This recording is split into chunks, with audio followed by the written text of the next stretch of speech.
Station 1370 WOCA. Ocala.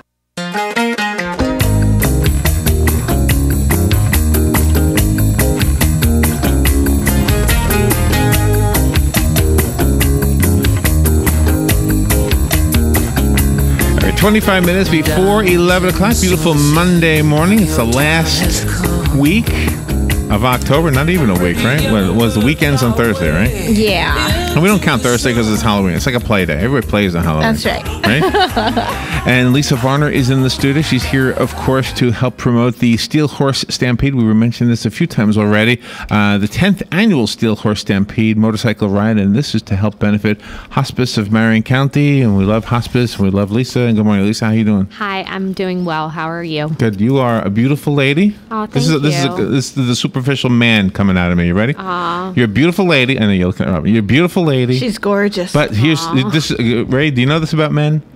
Beautiful women aren't always photogenic women. Mm-hmm. But you're both. Oh, Because I know you in person and I know you on Facebook. Yeah. I was like, wow, it works in both places. Yes. Sometimes you'll see somebody in person they're so pretty, and you see them. I know it's very superficial. It's nothing to do with what you're talking about, but I am a man. Well, I appreciate that. I'll take a compliment any day. And so anyway, well, and we could carry on. I mean, I'm very much impressed with you, with the things you do. You do a lot of stuff in this community. You show up at a lot of different events too. I try. Yeah. I love Ocala, Marion County. Do you do Halloween, or is it against your beliefs? No, we're doing Halloween, You do? but Okay. we don't really make it a big deal. We just do something with the kids. Just have candy and lights and. We usually go trick or treating somewhere in someone's neighborhood. We live in the Shores, and you can't trick or treat there. There's no street lights. There's no sidewalks. Oh, really? yeah. The houses are so far spread out. So we go to. And you got to turn around. Every road is a dead end, and so, Pretty much. So you get there and you got to turn around. Yeah. It's like double walking. So I still don't have my 9-year-old's costume. Uh-oh. Do you have a costume? No. No. We have dressed up once or twice, my husband and I, but generally Ken it's and for the Barbie? kids. You did the Ken and Barbie thing? No. No, he actually got the big fat Sumo? Scottish guy from Oh. Austin Powers. Okay, right. Yeah. That's It was like a big blow up suit. Oh, it was the funniest thing ever. Oh, that's And funny. his kilt was coming down in the back, it looked like. So Oh, you could no. see his butt crack. Oh, it was hilarious. Oh, no. Yeah, that was the best costume, I think. You could But- jump into the river and just float. Yeah. Well, I don't know. The compressor that was blowing up, it would have shorted out, and then he wouldn't have floated. So. You didn't finish your sentence. The compressor was blowing up his kilt? His Skirt? costume. Oh, his make him look- costume. Ooh, I almost knocked it out. To make him look very large. She knows when to stop. Yeah. Let everybody have the imagination. She thought I would notice that. See? I actually didn't mean that. We're uncharacteristically making you feel uncomfortable. No, It's no. not characteristic of us, is it? Or do we do that all the time? I don't feel uncomfortable. Oh, good. You're with friends. That's right. So are you a motorcycle chick? We don't have a motorcycle anymore. Anymore, right. Well, you're still a chick then. You're still a motorcycle chick. Robin is a motorcycle chick. Yeah, you qualify. Robin has had a motorcycle how many years? Long time. We have it. It's just not put together. Yeah. Oh, no. It's been 34 years, yeah. Oh. It sort of went by the wayside and started to, deteriorate. So we took it all apart, and it's in pieces. Good. But everything's still there. You so. still have Good. it. So Yeah, it's all still there. It'll be rebuilt one of these days. It's No hospice Working for on it. motor vehicles. no. Motor vehicles never die. You can always bring them back, right? Oh, I guess if they can fix it. My but- car needed hospice when it was going.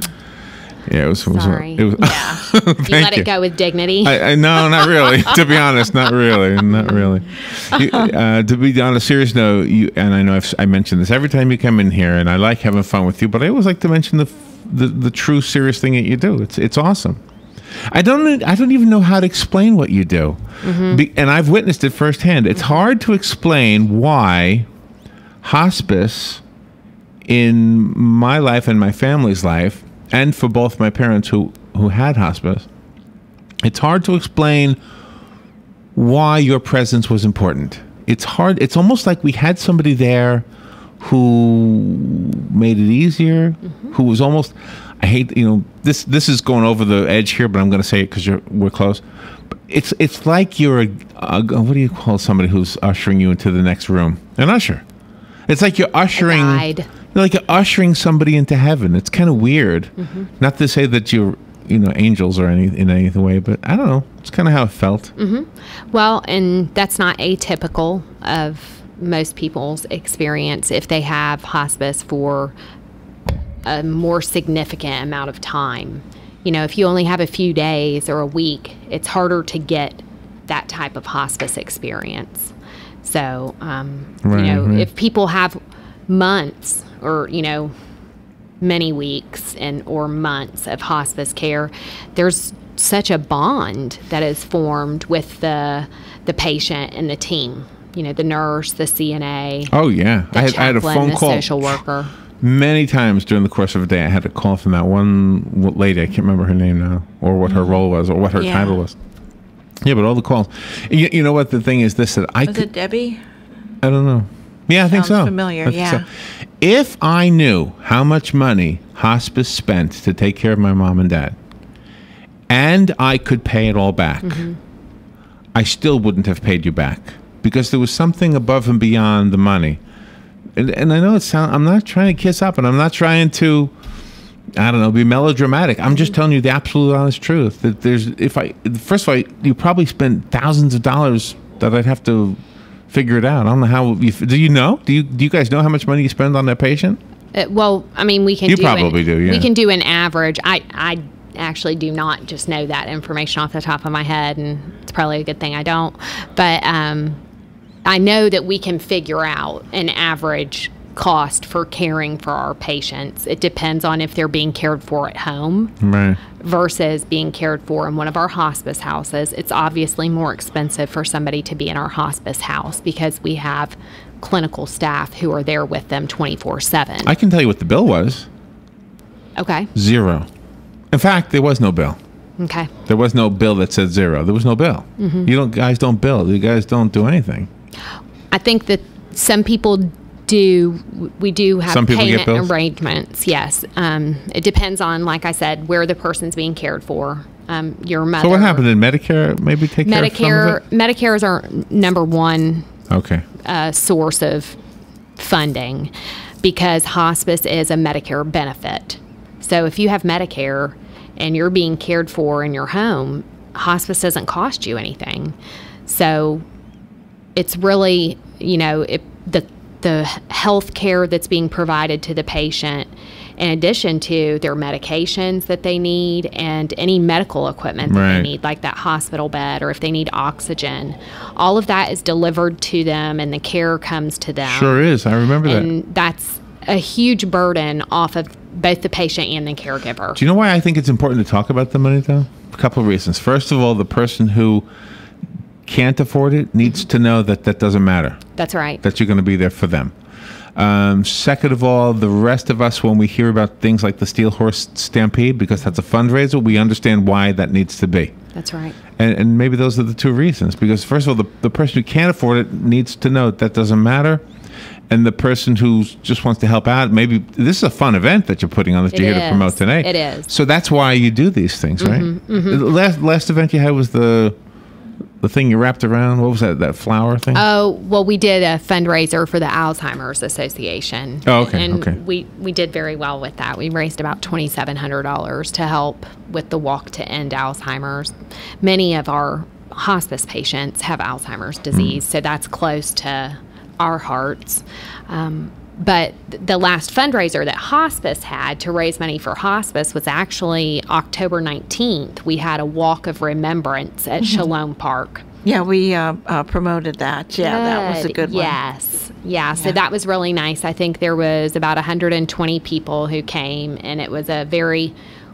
It wasn't like one of these 5K kind of walks or anything. It was just a reflective time for people, and there was some music, and there was a butterfly release at the end. So it was a really nice. Where do you guys get the butterflies from? That's a pretty cool thing. And where do they go when you release them? They go to the plants that. But where do you get them from? You mean you just let them go? Yeah. Oh, they just live. Yeah. Have you ever seen the goldfish in the liquid nitrogen trick? No. Does that sound like nasty to you? Listen, they take they take a goldfish out of a goldfish bowl. No, it's alive. It's a live goldfish. Right. They put it into liquid nitrogen. Which freezes it. It freezes solid. Have you ever seen a liquid nitrogen experiment? Like you put rubber bands in there and stuff? Okay. Well, if you take a rose, you put it into liquid nitrogen and pull it out, you can shatter it with a hammer. It becomes like glass. So they take a goldfish out of the goldfish bowl. How do we get onto this? They put it into the liquid nitrogen. Now it's frozen, right? Right. Frozen solid.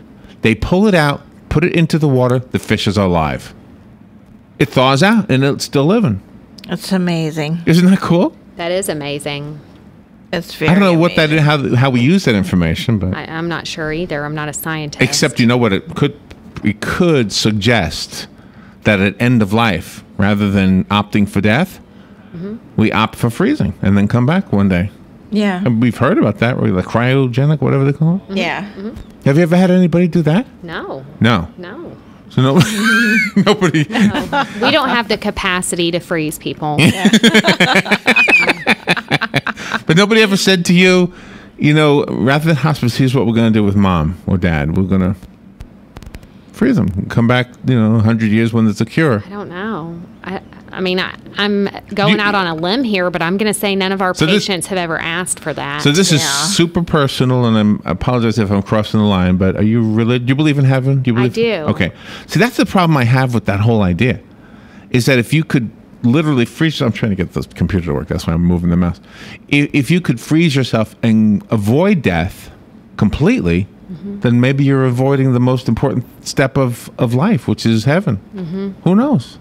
I don't know. Maybe we're too smart for ourselves. Well, and my question would be about the freezing. Okay, so you freeze yourself, and when you get defrosted, does your health return to a better state, or are you still sick, as bad off as you were? But you come back after dying. doctors have found a cure. So as soon as you come back, they're working. Yeah, but everybody is gone. Probably. I know. Wouldn't that be crazy? Oh yeah. Well, like that frozen guy they found up in the in Arctic, in whatever the North Pole. They did his DNA. Did you see that? They found his ancestors. No, what do you call the people in front of you? The people after you. His prodigy, whatever. Heirs. His progeny. His progeny. The people. Oh, okay. Descendants. Descendants, yes, they descended from him. I don't know what that means. Descendants. I know what that means. Yeah. So they found them. They found his descendants. They were the people who were related to the frozen man, who was like, a Neanderthal guy. Wow. That's pretty They cool. said, well, that explains the big forehead in our family. Oh, good. Sorry. Well, what's cool about the Steel Horse Stampede is it grows every year. Robin takes us back. And it's 55 miles, but you also stop at all of the hospice houses. Yes, and that's one of the things that makes this motorcycle ride a little unique, because people have an opportunity to actually see what the money that's being raised goes to help support, and that's patient care. We had last year in 2012, we provided about $560,000 in unfunded care. So that is for the person who didn't have insurance, or they didn't have Medicare or Medicaid, So, the people who participate, even if they don't have a hospice experience that brings them to want to support hospice, they can see firsthand where the money goes. They can go into the hospice house and walk around. If patients are well enough, I know last year, and there's a picture on the back of the postcard, I was standing with this girl and her son. We were standing outside the hospice house with some patients. There were 3 patients that came out and were watching the motorcycles and waving. Wow. So it's a real treat for the patients too, and there was one of the guys that came out. He wanted his picture taken by the motorcycle. He used to ride a motorcycle. So, it just brings a little bit of joy, and it's a good distraction for the patients, too. So it's a 55-mile ride. 55 miles, and it's escorted by Ocala Police Department and the Sheriff's Office, their motorcycle units. Right. And how much is the cost? It is $18 for the rider and $18 for a passenger. So what that gives you is a light breakfast, lunch when you come back, and there's a small snack at one of the stops. There's a bandana at one of the stops, and there's a pen, a lapel pin at one of the stops. So you get some stuff. So how many riders do you have so far? Oh, I don't know how many they have signed up right now. So could I pay right now for two? Could I pay like $36 for a rider and a passenger? Sure. And then offer the one I just paid for, because I don't have a bike. Okay. I have a sedan. Oh. I don't want to ride in my Does car. he qualify? But no. But I want to ask a listener who does have a bike who would like to have the free one to take the one I'm buying from you. Oh, that would be for great. themselves and a passenger. Sure. But here's the catch. Okay. You have to invite at least one other couple to do it with you. Okay. Okay, so I'll put in $36 and somebody can ride for free. Okay. On my dime. Two people can ride. Two people can ride for free. And then somebody else. So you need to call right now and say, put my name on that. I want to do that one, and I promise I'll bring in two other people. Great. That way you have four people. Thank you. Just four out of, what do you need? What's the goal? No goal? I don't know. We're not sure. Just lots of motorcycles. Well, last year, I want to say that it raised around $15,000 last year. Oh, wow. That's awesome. So, we're looking for about 300 motorcycles. And you want to know something? I'm not trying to look like I'm giving you anything, because I'm giving back something. Right. You guys took my mom, even though she lived in Citrus County, she was here in Marion County last year at this time. Yeah. She was in hospice care right here in Ocala at one of the assisted living facilities. That's great. And that brings up a good point that a lot of people aren't aware of, is that we can provide care wherever a person is. That is a good point. You know, you don't have to go to the hospice house. You don't have to have hospice care at home. It's wherever you call home. And the thing with the decision to go to hospice was actually the doctor's suggestion. Okay. The doctor suggested we contact hospice, and we didn't want. You know, it's kind of like that one. Oh, it's like that same thing. Even though I know better because of having gone through it with my dad, it was like, I don't want to take that step, because that's like letting go and saying you know that it's going to end. But then again, it made it easier for everybody with my dad. So I thought this is going to be the best thing. Mm-hmm. And how long did your mom have hospice care? Well, she started in Citrus County. Then she moved here to Marion County to assisted living. So maybe 2 months. Okay. Wasn't that long. Mm-hmm. Well, that's longer than 60% of our patients. Oh, really? Yeah. 30% of our patients die within 7 days. Oh, my. And another 30% die within the first 30 days. And that is the outcome of people waiting to go on hospice. Lisa, my mom died November 3rd, so we're almost up to the 1 year anniversary. 2 days, maybe even 1 day before, one of the hospice ladies, one of the ladies you work with, sat me down in my mom's room across from her, and she took my hands and she said, Larry, your mother is dying. And I said, yeah, I know. And she said, no, I mean, like any day now, any day she's going to go. And it was like, it hit me. It's like, oh my God, you're telling me something I knew, but now you're telling me, and I didn't want to hear it. It was so impactful. But yet knowing that she was there, and I am not sugarcoating, I'm not exaggerating in any way. There was a real comfort in knowing that there was this connection with this other person. I don't know. It's hard to. It's very hard to explain. Am I alone in that hard to explain, or is everybody hard to? Well, Are women able to explain this better than men? Women talk about it more, I think, just because it's a feeling kind of thing. So that women have a much easier time talking about their feelings. Because you bring life into the world. Well, so maybe that's why it's easy for you to I don't talk know. about. I don't know. We can't do that by ourselves, though. Yeah, but our part's fun. If there was a fun way to let somebody go, I think we'd be doing that too.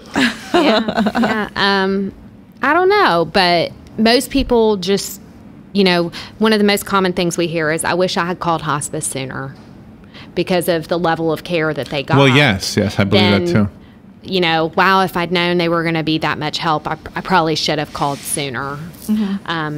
And what a lot of people don't realize is that studies show that people who have hospice live longer. So it's to your benefit if you want to have a longer life to have hospice earlier rather than later. And the pain part of some end-of-life diseases. Sure. In my mom's case, this was true, not for my dad, but my mom had some terrible pain in her arm, and nobody could do anything. But you guys did. I mean, you were able to give her some kind of pain. It could have been morphine. I don't really know, but I know there was morphine, right, involved with my mom. Yes. So. And you also allow people to, if they don't want hospice at home or the assisted living facility, you also encourage the family to visit all of the hospice houses, and then they can choose which one is best suited for them, whether it's closer to where they live or whatever it is they feel when they walk in. Sure. We're really lucky to have those 4 hospice houses here in Marion County for our residents. Provides a great resource to help people if, they can't be at home for whatever reason, or, they just really need around-the-clock care. The hospice house is a wonderful place. And to do the Steel Horse Stampede, I mean, it's really wonderful because every year in the early morning I'll go by and you'll see the motorcyclists standing out there on 200 with the signs saying, Steel Horse Stampede with the big arrows and everything. They're smiling, they're waving. They give their time to actually be part of the workers. Sure. Also, they just don't go there for the fun of riding. Right. It's a lot of fun, and it's a great cause for sure. Thank you very much, Larry. So I have ridden in the ride when we had a motorcycle still, my husband and I got to ride, and I had only been with hospice about 2 months, maybe 3 months at the time. And so what's the difference between the ride with other riders and just doing it by yourselves? Like, what if you guys had just took the same route and took that same trip? Well, you would have to stop at all the traffic lights. Okay, all right. That's the first thing that comes so 55 miles without a traffic light. Well, not without a traffic light, but okay. Most of the traffic lights you don't have to stop. Everybody and all these motorcycles going together. This is the only motorcycle ride I have ever done. But it's very neat to be with all those motorcycles. I mean, it's quite a sight. Is it loud? It is. It is loud. And to be going down 200 and not have to stop at any traffic lights, and people are waving. People get out of their cars on the side of the road and will wave. And they don't even, I don't think, necessarily know that it's for hospice unless they saw the truck. Or Have you ever seen a motorcyclist and said, is that a man or a woman? Have you ever done that? Well, sometimes when they have their helmet on. Right, you can't tell. Sure. So where do you look? What part of the physique gives it away? It's hard to tell. I think it's the butt. I think you always see a little something different. I would look at the chest myself. But it's usually wearing heavy and big. Sometimes, especially because it's cool a lot of times on this Saturday morning. They have on big jackets and stuff. Just being silly with you, Lisa. And they decorate their bikes. A lot of them. Oh, really? They have different nice. things on their bikes. So that's kind of neat. Even if somebody doesn't have a motorcycle, though, they could come and buy a ticket for lunch and enjoy the entertainment. What else is happening? Lunchtime. What else is happening? Okay, so they go to each of the 4 hospice houses, and then they come back. It starts at our main office here at our administrative building right here near the mall, and it comes back here. It's easier for you to get here now, isn't it? Yes, it is. I do appreciate that. I know that you were moved just for you that when you picked this location. And so you come back here, and they have the barbecue lunch and the live band night shift, and then they have 50 door prizes that they give away, and they do a 50-50 drawing too. So there's a lot of excitement, and the food's really good, and you just get to hang out on the lawn or in the parking lot. That sounds like fun. And again, it's this coming Saturday, right? It is. It's Saturday, November the 2nd, and registration opens that morning at 8 a.m. If you haven't pre-registered, you can register in advance online at www.hospiceofmarion.com, or you can call 854-5218 to register. Or you can do it that morning, like I said, at 8, and then at 10 is when the ride will start. And the bikes get back about, I want to say about 12:30 or 1. Okay. So I just gave Lisa $36. Yes, Yes. you did. That's $18 for a rider, $18 for a passenger. So if you would like to be the one who rides on my dime, you and your wife or you and your husband, whoever's listening, you need to call right now. Because if we don't get it in the course of the show, then you can call Lisa, and as soon as she gets somebody who'll take advantage of it. Otherwise, they'll just consider it a donation. Right, exactly. Right. Yeah. But my thinking though is that if you take my offer, and I'm not trying to look, it's only $36. It's not that big of a deal. Yeah. But it's my little way of paying back. I mean, gosh, if everybody who had a hospice experience gave $36, we would make a lot of money. Wow. Yeah, that will be. So really so cool. even if you don't ride a bike and you'd like to help out, so you'll take that too, right? Absolutely. So anyway, And you can enjoy lunch. So if you don't ride a bike Yes. and you want to come, you can pay your money and get lunch. Sure. And you know that the money you're donating is for a great cause, and you can be part of the drawings, the 50-50 and the door prizes Sure. also. So you don't even have to do the ride if you don't have a bike, but you can show up for lunch. and if you're trying to call and I'm not answering it, it's because I don't know how to work this new phone thing. But Oh. it could be what it is too, because I've had That's issues with it okay. all morning. Lisa, always good to see you. Thank You're a good you. sport to put up with my nonsense. But I bet you no, tell your I husband about the appreciate fish. you. Could look the fish thing up. We will. Look it up on YouTube. Okay. The goldfish in the liquid nitrogen. Did I show you yet? No. No. I didn't show Robin yet. But what did I show you? I showed you how to get rid of a one night stand. Yeah, that was funny. You got to look up this video. Okay. If you're a woman Uh-huh. and you're having a one night stand and you say, "Okay, out of my bed. I'm done. I'm going. I want you to go home." The woman did the pickup, so Yeah. the woman picked up the guy. So there's a little funny video. Okay. Yeah, how to get rid of a one night stand. You'll All right. see it on YouTube. Lisa, thank you for all Thank you do you. for all of Thank us. you. I appreciate you. We will take a little break and we'll be right back. You're listening to WOCA News Talk 1370, Ocala's source for what's happening in today's hottest, up-to-date news and topics.